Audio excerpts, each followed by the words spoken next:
حضرت عبداللہ بن عمر رضی اللہ عنہ حدیث نمبر 622 ہے، فرماتے ہیں کہ حضرت عبداللہ بن عمر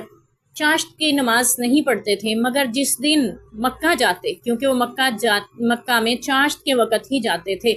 اور جب کعبہ کا طواف کر کے مقام ابراہیم کے پیچھے 2 رکعت نفل پڑھتے تھے، اور جس دن مسجد قباء جاتے تھے اس دن بھی چاشت کی نماز پڑھتے تھے۔ عبداللہ بن عمر رضی اللہ عنہ کون ہے؟ جو میرے نبی کی ہر ادا کو دہراتے تھے، چھوٹی عمر کے صحابی تھے، لیکن ذوق عبادت اتنا تھا، جیسے ہی میرے نبی کو زندگی میں دیکھ لیا نہ کرتے، ساری زندگی اس سنت کو نبھایا ہے، چاہے وہ آپ صلی اللہ علیہ وسلم کا اپنا ذاتی فعل کیوں نہ رہا ہو، انہوں نے پھر بھی اس کو اپنایا ہے۔ ہم نے وہ بھی ذکر کیا تھا نا، سواری پہ تھے، اپنی چھڑی گرائی اور نیچے اتر کے پکڑی اور مسکرائے، کہنے لگے تھے میرے نبی نے ایسا کیا تھا نا یہاں پہ گزرتے، اس لیے میں نے ایسا کیا۔ تو یہاں پہ بھی وہ کب چاشت کی نماز پڑھتے تھے، عام دنوں میں عام روٹین نہیں تھی ان کی، معمول نہیں تھا ان کا یہ عبادت چاشت کی نماز پڑھنے کا، لیکن جس دن مکہ جاتے تھے نا اس دن چاشت کی نماز پڑھتے تھے، اور مکہ پہنچتے تھے تو چاشت کے وقت ہی پہنچتے تھے، اور جب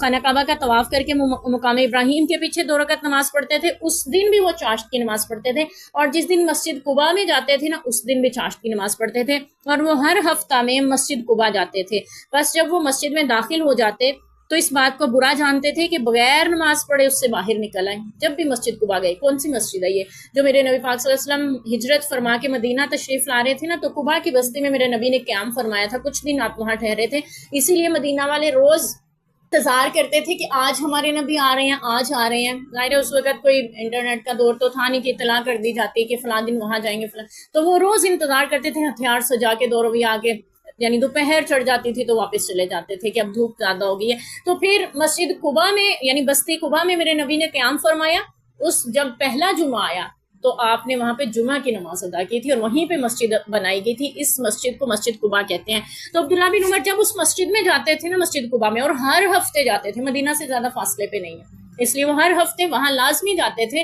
اور پھر اس بات کو برا جانتے تھے کہ وہ مسجد میں جائیں، مسجد قباء میں، اور بغیر نماز پڑھے واپس آئیں۔ اس کو اسلام کی سب سے پہلی مسجد ہونے کا شرف حاصل ہے، مسجد قباء کو، یعنی دین اسلام کے پھیلنے کے بعد جو پہلی مسجد بنائی گئی وہ مسجد قباء ہے۔ یہ بھی کچھ روایات میں آتا ہے کہ سب سے پہلی مسجد جو بنائی گئی تھی وہ ہندوستان میں بنی تھی، یعنی یہاں کا کوئی راجا تھا، اس نے چاند کے ٹکڑے ہوتے ہوئے معجزے کو دیکھا تھا، یہاں سے مشاہدہ کیا تھا، اور پھر تحقیق کے لیے وفد کو بھیجا تھا جو پھر آ کے نبی پاک صلی اللہ علیہ وسلم کی خدمت میں حاضر ہوا، اس میں اس کا بیٹا بھی شامل تھا، مسلمان ہوئے، اور واپس آ کر، ابھی آپ مکی دور میں تھے،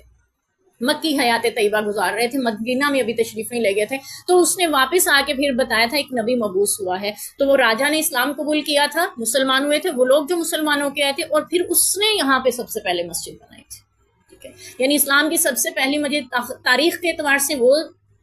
شمار ہوتی ہے جو ہندوستان میں بنائی گی، اور نبی پاک صلی اللہ علیہ وسلم نے جو بنوائی اسلام کی سب سے پہلی مسجد وہ مسجد قباء کہلاتی ہے، مسجد قباء یعنی قباء کی بستی میں، اسی نسبت سے اس کو نام بھی دیا گیا۔ تو عبداللہ بن عمر جب بھی مسجد قباء جاتے تو وہ وہاں نفل ضرور پڑھتے تھے، اللہ ہمیں بھی یہ سعادت نصیب کرے، وہاں پہ جو زیارت کے لیے جاتے ہیں نا حرمین شریفین، وہ اس مسجد میں بھی ضرور چاہتے ہیں کہ یہاں پہ جا کے ضرور پھر نفل بھی پڑھتے ہیں۔ پھر عبداللہ بن عمر فرماتے تھے کہ رسول اللہ صلی اللہ علیہ وسلم مسجد قباء کی زیارت کو سوار اور پیدل جایا کرتے تھے، آپ صلی اللہ علیہ وسلم جب بھی موقع ملتا، وقت ملتا، آپ مسجد قباء ضرور جاتے تھے۔ ایک یادگار ہوتی ہے نا، سب سے پہلے میں نے یہ کام یہاں پہ کیا تھا، ٹھیک ہے، میں نے سب سے پہلے یہاں پہ یہ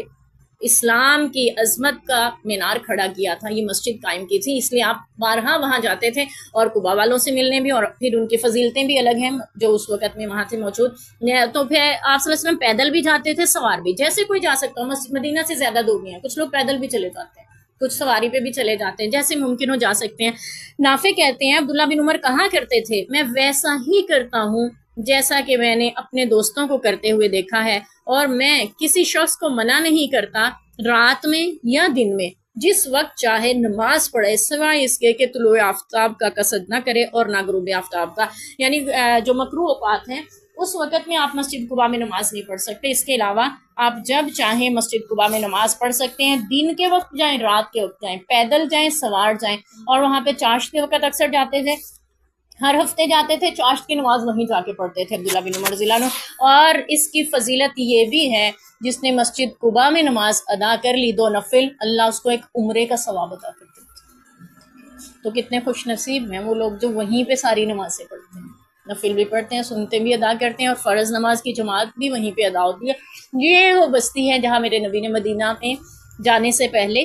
قیام فرمایا تھا، اور وہ وہاں کے لوگوں کو آج تک میرے نبی کی وہ برکات حاصل ہو رہی ہیں کہ وہ وہاں نماز پڑھتے ہیں تو ان کی ہر نماز کا اجر ایک عمرے کے برابر ہو جاتا ہے۔ اور عمرے کی فضیلت کیا ہے، اللہ ایک عمرے سے دوسرے عمرے تک کے سارے گناہ معاف کر دیتے ہیں، اور نماز کی اپنی فضیلت بھی یہی ہے کہ ایک نماز سے دوسری نماز تک کے آپ کے گناہ معاف ہو جاتے ہیں۔ تو جو بھی عمرہ کرنے جاتے ہیں وہ ضرور اس مسجد کی بھی زیارت کرنے جاتے ہیں۔ اللہ تعالیٰ ہم سب کو، ہمارے خاندانوں کو بھی، سب کو یہ سعادت ضرور نصیب کریں، اور ہمیں ان جگہوں کو دیکھنے کی، وہاں کی برکات حاصل کرنے کی بھی سعادت حاصل کرنے کی توفیق دیں۔ آمین۔